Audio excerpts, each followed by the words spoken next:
Le niveau d'Izagi à son prime, étant le protagoniste, il va sûrement devenir le numéro 1, réussissant à surpasser Rin, Kaiser et Loki. Il va donc probablement devenir le spécialiste ultime des reprises de volée, réussissant à exécuter tous les types de reprises et même les feintes et évidemment avec les deux pieds.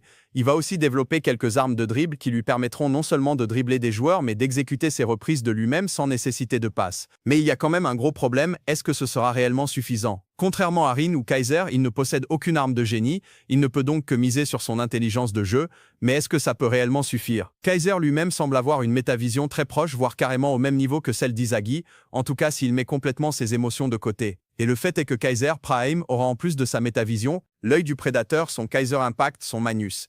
À tout moment un Kaiser Impact enroulé, voire carrément un Kaiser Impact du gauche, une très bonne qualité de dribble, etc. En bref, il sera pratiquement l'attaquant ultime. J'ai donc une inquiétude qui grandit autour d'Izagi. Est-ce qu'à la fin du manga, il ne sera en fait pas véritablement le numéro 1?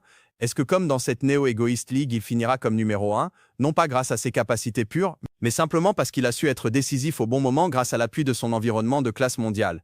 Et personnellement, si ça arrive réellement, ça va vraiment me décevoir. Dans mon esprit, le numéro 1 doit l'être de manière absolue pour mieux vous faire comprendre ce que ça représente. Si tu prends Kaiser, Loki et Izagi dans le même environnement, celui qui va se révéler comme numéro 1 va donc être celui qui performe le mieux. Signifiant que même dans un environnement minable, celui qui performera le mieux devrait être Izagi.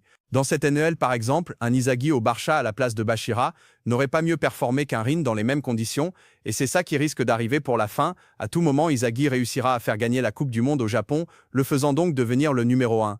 Mais en réalité, Loki, Kaiser, Rin et même Nagi seront en fait de meilleurs attaquants que lui en termes de capacité pure, et personnellement, je n'aimerais vraiment pas du tout. J'espère que Kaneshiro va trouver un truc pour rendre Izagi le numéro 1 absolu, et de manière indiscutable.